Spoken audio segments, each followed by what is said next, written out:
17 জুলাই আমার জন্মদিন।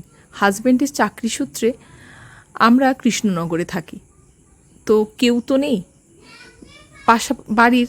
তো 16 তারিখ রাত্রিবেলা মনে হলো একটুখানি আমি পায়েস বানিয়ে ফেলি।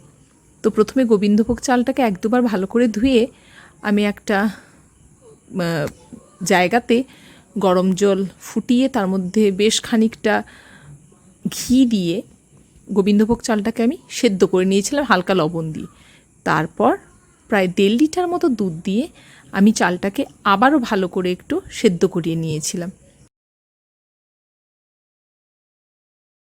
তো কৃষ্ণনগরে তো খুব ভালো দুধ পাওয়া যায়। আমাদের যে দুধওয়ালা উনি আমাকে সর দিয়ে যান, আমি সেটা থেকেই বাড়িতে ঘি বানাই। আর ওদিকে চালটা সেদ্ধ হয়ে যেতে একটা ছোট্ট কড়াইতে আমি ঘিতে কাজু কিশমিশ ভেজে নিয়েছিলাম। তারপর চালটা বেশ ভালো করে সেদ্ধ হয়ে আসতে 1 কৌটো পুরো কনডেন্সড মিল্ক দিয়ে দিয়েছিলাম, মানে যেটা মিল্ক মিট বলে।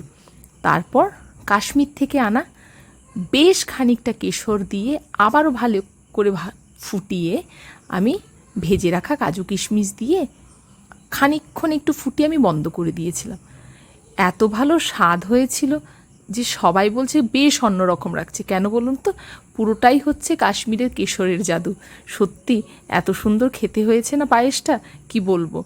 আর একটুখানি কেশর আর গোলাপের পাপড়ি দিয়ে সাজিয়েছিলাম।